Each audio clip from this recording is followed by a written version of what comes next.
You know, in the whole time that I've been doing this channel, I don't think I've ever actually talked about a Category 3 film on here. It wasn't really by choice per se, it's just never really come up. So today, let's change that. In the simplest terms, Category 3 refers to a rating system that was introduced in Hong Kong in 1988. Now, I'm not the best versed in the history of Hong Kong cinema, so do please bear with me, but from my understanding, prior to 1988, if you lived in Hong Kong, there was no rating systems for films released in cinemas. Instead, rather than policing who could go to see the movies, they policed the movies themselves, with stringent restrictions on sex, violence, and even moralistic takes. An example being that bad guys couldn't be seen to win at the end of a film. Assuming your film met the criteria set out, or could be edited to meet the criteria, your film would be pushed out to cinemas and anyone of any age could go and check it out. This all changed, however, in 1986 when director John Woo released a movie called A Better Tomorrow, a gangster film that really pushed the boundaries of the then Hong Kong motion picture system.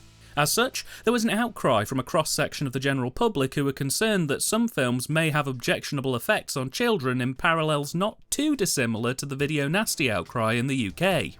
After mounting pressure, a law was passed introducing the Hong Kong motion picture rating system in November of 1988.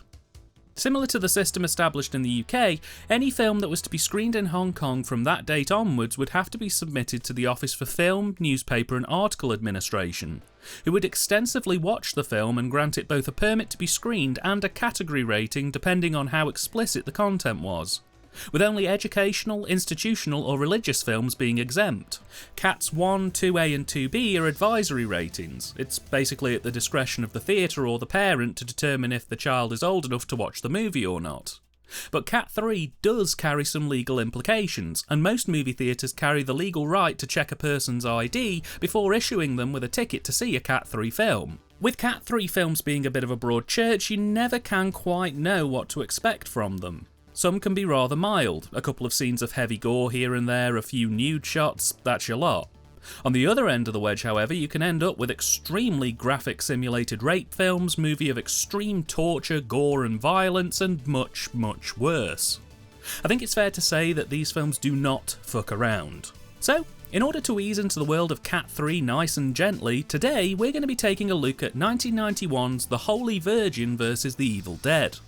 A sort of horror, sort of thriller, sort of martial arts movie, sort of action film with just a dash of comedy that within only the first 10 seconds of the opening title card alone managed to more or less fully win me over. This one's pretty close to the tame end of the wedge, but still has a few moments that would surprise. The film opens with a montage of clips from moments we'll see throughout the film and a weird, border lounge-sounding title theme. This is rather misleading because the rest of the film is effectively a bit of an explosion of ideas and not quite as laid back as the theme tune would have you believe. It's here that we're introduced to Xiang Xin-Fei, a history professor at a local university who's out on a field trip with a group of young female students. They're having a bit of a party out in the woods when all of a sudden the moon turns blood red and a mysterious being erupts out of the shadows and basically massacres everyone, knocking Xiang out cold. When he finally comes to, it's a bloodbath, and he's almost immediately taken in by the police who interrogate him heavily before seizing his passport and releasing him when his brother turns up to pay bail. But the superintendent at the station puts 2 detectives on Xiang's trail to see if he incriminates himself when back out in the open. While heading away from the station, everything pretty much all kicks off again when Xiang spots a person who looks almost exactly like the killer he saw in the woods. He almost immediately starts violently wailing on them until the detectives rush in and restrain him. They let him go with a warning that if he tries something like that again, he really will end up back at the station. We then cut to later in the day, and a scantily dressed woman called Shaman is enjoying some downtime with one of the detectives who's been trailing Xiang, who goes by the name of Shen. Just as things are about to turn a little heated, Shen gets a message through the police radio to say that Xiang has been spotted at a particular set of coordinates. And that's problematic because those coordinates are directly outside the house that Shen and his lady friend are currently hooking up in. They rush outside and it's revealed that Xiang and Shaman have a history together and that he's here to grab the last of his things from the place. It's here that the beginnings of the main plot start to form, as later that evening a couple are out having sex in a car when our killer from the opening of the film swoops in, kills the guy and kidnaps the woman. He returns to a makeshift shrine and after some caressing he basically eats her flesh. The police turn up and begin trying to find clues as to what exactly has happened when the guy who came out to bail Xiang from the prison rocks up again to take some pictures of the crime scene, and in particular its mustachioed shrine, before asking Shen if there's any leads in the case. This is Chow, Xiang's somewhat daydreamy brother, and here he's passing himself off as a private detective to try and find out what's going on. He's quickly escorted off the premises. After searching the site, they find some hair samples, which are later revealed to not be of any known human or animal on Earth. Oh, and they also violently explode on a whim. Meanwhile, Xiang and Chow head to the university's library, where they're greeted by a specialist librarian who, on seeing the photos of the shrine, takes the pair upstairs to a private archive of restricted texts. It's here that the pair learn of the Moon Goddess, a deity from Shinlan folklore based in Cambodia. As the story goes, in 300 BC, a large number of natural disasters ranging from tsunamis to earthquakes to the moon turning blood red rocked the Cambodian regions. Apparently, the tribes of the Chinla kneeled and prayed for mercy, at which point a goddess descended from the moon and stopped all of the disasters. The tribes were so pleased by this that they set up temples in her name and referred to her as the god of all mothers and the goddess of the moon. They also find out that this goddess requires 3 female sacrifices to feast on every so often, or it's believed the natural disasters will return. The guys put 2 and 2 together and realise that whoever is doing all these murders must be doing so as part of some kind of ritual to the moon goddess, and they pretty much head out to try and learn more. Meanwhile, later that night we're introduced to Ma Shen, a pipe-smoking gentleman, all in white, who seems to have some kind of connection to our blood-feasting killer. He raises a concern to the killer that he's being a bit too cavalier and needs to tone things down a bit. He then gives the killer a strange contraption, telling him that in order to regain his full supernatural powers, he'll need a specific type of woman to feast on, and that the device he's provided will begin to bleed when he's near such a woman. And almost immediately it starts bleeding when he enters town. And wouldn't you know it, the woman he needs is none other than Shaman, who's hanging around with Shen while he interviews the librarian that Xiang spoke to in order to find out what exactly Xiang was looking into. With everyone caught up with each other's business, our killer hops a fence and tries to kidnap Shaman. A messy fight breaks out in which our killer's beaten, shot multiple times and eventually electrocuted in a pool, freeing Shaman and putting the killer in the morgue, where he seems to stay for about 20 minutes until he's had a nap, at which point he gets up and kills the mortician. Back at the library, the librarian and Xiang are working late into the night to try and get to the bottom of what they're dealing with, and after some nice backing and forth the pair seem to be really connecting. Xiang has to leave for the night, but he tells her that it would be nice to hang around in somewhat less formal circumstances sometime, which the librarian seems keen on. Xiang heads out and almost immediately a blinding red light hits the librarian, and we cut to Xiang sat in the police station being informed that the librarian was found both decapitated and missing her heart. He's clearly upset, but Shen offers some good news. He's been removed from the list of suspects and can have his passport back. Shen takes Xiang and Chow back to Shaman's place where the gang all have a drink, and Xiang basically announces that he's going to go to Cambodia to figure out what's going on once and for all. At which point, we hard cut to Cambodia, where we're introduced to a local tribe with a very in-demand princess. She's the object of affection of most of the warriors and princes of the other tribes. The tribe have a simple test to see if the suitor is worthy. They just have to outmaneuver her in an athletic display. Either that or catch her, the subtitles weren't entirely clear. In either case, she's fast as lightning, slippery as an eel, and agile as a... agile thing. And no one's matched her yet. It's here that our gang arrive in Cambodia, and 2 things happen simultaneously almost immediately. Shaman gets kidnapped by Mai Shen's goons, and our killer rocks up in Cambodia and meets our princess. The pair have a violent exchange in which she attempts to blow him up, and he wounds the princess so badly she ends up passed out on the roadside, where she's found by Xiang and the guys, who take her back to the hotel, heal her up and try to get some information out of her.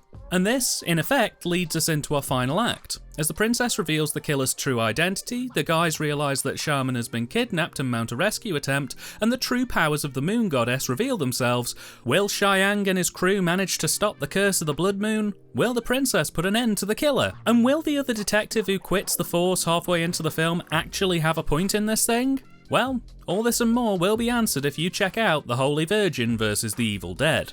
And I gotta say, this film is an absolute delight. It's a buffet of ideas presented in a fairly clean and concise manner. There's a bit of something for most genre fans here, and while predominantly I'd say this was a martial arts film, I feel like it's a bit of a disservice to categorise this as just a martial arts film. Because layered on top of the martial artistry, we have a decent amount of gory horror, some well-managed thriller elements, some tongue-in-cheek comedy, and even a hearty helping of erotica. And it seamlessly dips in and out of all of these genres with tremendous elegance in my opinion, ultimately creating an atmosphere that was just a total delight to sit through. From a script perspective, things are pretty rock solid. We have a decent 3-act structure that transitions smoothly from beginning to middle to end at roughly 30-minute intervals. We have some more or less rock solid pacing that helps keep the film on track and in the groove, and tonally, I think they get the balance just right in terms of knowing when an audience will have had enough of one type of genre and when to start pivoting into another thing. For example, the fight sequences are lengthy, but they throw in some more traditional action while the martial artistry is going on in the form of guns, explosions, and similar. They try and establish the lore of this world's history, but while doing so, they'll also experiment with special effects or just weird visuals that stop those scenes from feeling like we as an audience are just being talked at. This is a movie that's seldom dull by any stretch of the imagination, and to be honest, the only flaw I found in the whole thing was Sharman's kidnapping, which here is a bit of a scene-stuffing moment. It felt to me like the film was underrunning by 10 minutes or so in order to hit the 90-minute runtime, they basically created a scenario where Sharman got kidnapped, and as a result, it allowed the rest of the cast to detour into a subplot for 10 minutes to pad out the clock. It doesn't add anything really to the plot other than a very minor point about how Mai Shen requires both Sharman and the history book of the Moon Goddess for some notorious purpose. But beyond that point, it adds nothing to the plot, and about 5 minutes after the guys rescue Sharman from Mai Shen, he leads the group down into a cave system where he kidnaps her again, which did annoy me a bit. I'm also having some difficulty commenting on the dialogue written for this film, in part because it's not in English and in part because the subtitles included in the copy of the film that I saw had burnt-in subtitles that were in broken English. It looks like whoever transcribed the film for English-speaking audiences went down the route of literal translation, because there were moments where I had to pause the film and spend a few seconds rereading, and in some cases re-rereading, lines to not only try and make out what was being said, because the subtitles had no drop shadows, so if the bottom of the screen went white at any point, you're not reading them anymore, but also to then take what was being said and make it make sense in modern spoken English. Of what is here that I can talk about, I think there's some decent lines. This seems like a rather minimalist script. It doesn't really waste all that much time with line stuffing. It basically puts across what it needs to put across pretty concisely, and then it gets on with the punching and kicking, which I think is for the best, really. It's a really well-crafted script, and having covered a fair chunk of martial arts and foreign action movies in my time, I'd absolutely say that this was one of the more solid and entertaining offerings that I've encountered. The script was written by Ho-Kwan Lee. He has 6 writing credits, with his last being in 1992. Being completely honest, I don't know if any of these films are more memorable than this one, but this one's a pretty good party, so if this is his best credit, I'd say he did a bloody good job. The film was directed by Chun-Ku Liu. He has 40 directing credits, with the last entry being in the year 2000. Again, I'm not 100% sure if they made anything quite as unique as this production in their career, but if they didn't, this is a hell of a good credit to have. Chun was really more of an actor with 54 credits in that field, and I believe he's still active on the scene in that regard, so I wish him well. On the direction front, this one's actually pretty solid. This is a relatively complex production given the extensive amount of choreography required for the fight scenes, the wire work, and the fact that a decent chunk of the film is shot at night, and given all the effects and other weirdnesses that had to be factored into the production. The end result clearly shows that Chun-Ku was on the ball with this thing, as we have a stylised end product that really pulls out all the stops. And he clearly had experience of managing all the various crews and teams, as here it really feels effortless. The same could also be said for direction of the cast, who are for the most part incredibly fluid in their delivery of lines, giving the film the exact tone they needed. Chun-Ku has helped to shape their performances into the animated, decently vocalised and consistent production that's allowed the cast to utilise the set space effectively. There's a real sense that they were encouraged to work with props and the features within the location, as there's almost constant movement within the frame, which I thought was a really nice touch. The fight choreography too here is nothing short of show-stopping. We have several keen martial artists pulling out all the stops here, with soft touch combat and weapon play that's worked into incredibly complex pieces of choreography, only enhanced by the speed at which the sequences have been played out and the choice to speed the footage up for added freneticism. This is arguably some of the best martial artistry I've seen displayed in a movie in a long time, and implementing the wire work into these sequences as well is what really helps pep up the sequences, giving the whole film a definite lift that takes it from being pretty good to something truly spectacular. As for the Cine, we're again playing with something really quite nicely handled. Shots have clear thought put into their compositional choices, blocking is implemented effectively, and there's a wonderful use of colour throughout, with pastels contrasting rich greens, reds and blues to create something very vivid and striking that suits the tone the film's going for down to the ground. There's a lot of experimentation on display throughout, especially within the more effect-laden shots, and this willingness to try new things creates sequences that are varied, intricate, and genuinely refreshing in a genre that has a real trouble with just locking off the camera and letting 2 or more people wail on each other, uncut, barring crash zooms, for 10 minutes. This is especially effective in the editing around the fight sequences, where they've managed to not only frame the shots perfectly so that the soft contact fighting feels weighty, but also to hide any instances where they've had to go no contact. It also makes the scenes with swords, guns and more feel a lot more dangerous than they probably were, which is exactly what a good, solid sequence should do. It's tight, well handled and looks great, so big thumbs up from me on this front. Performance-wise, again, it's pretty solid.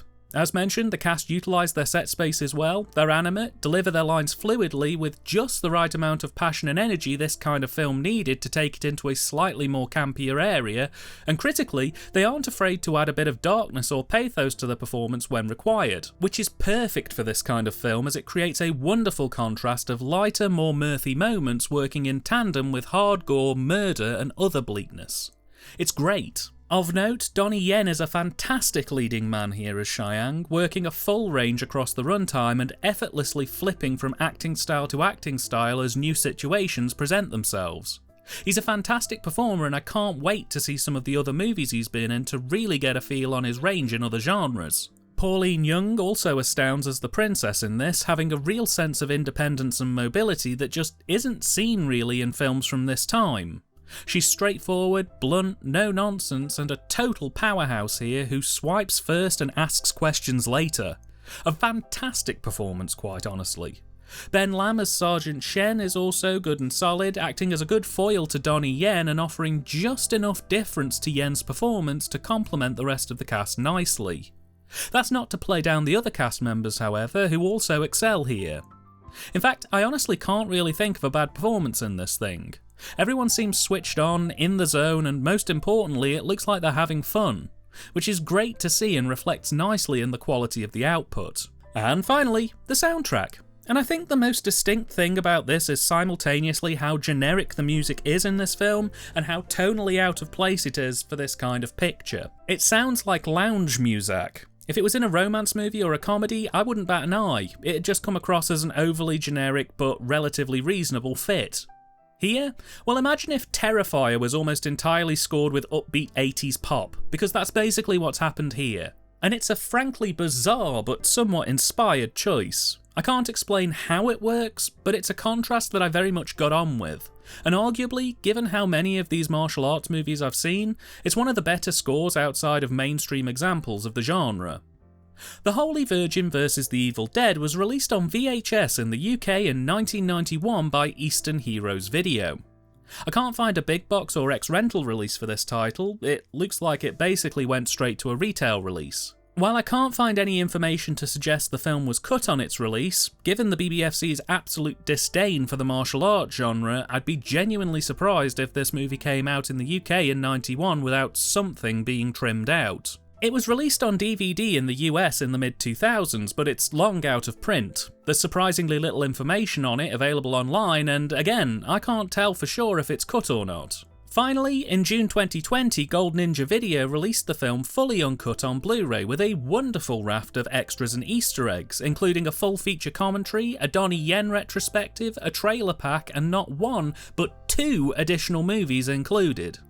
It was a limited edition set with only 300 copies being produced, but they later ran a non-limited limited edition version that was available via an Indiegogo campaign, which I more than took advantage of. The print quality here is a little rough around the edges, but Gold Ninja's MO is to present these films exactly as they would have been found in video stores. What takes this to the next level is the fact that they provide the supplemental materials that help give the films weight and add story. It makes them come alive in a way that just randomly stumbling on this wouldn't. Which I think they've achieved quite nicely here. Not only does the film look about as good as it's ever looked on home media, but the extras complement this set brilliantly. And should it ever become available again, I'd absolutely suggest picking it up. The Holy Virgin vs. the Evil Dead was a roller coaster of a picture, with stunning visuals and fight choreography, solid direction, a simple but very decently handled script, fun performances that were interesting and engaging. It's lively, weird and wonderful, and I think it's one of the best martial arts movies that I've seen in a good while. Definitely one I can recommend. I think this would pair nicely with something like Lady Terminator. So, if you're looking to blow the cobwebs off your martial arts collection, I'd say give this one a go.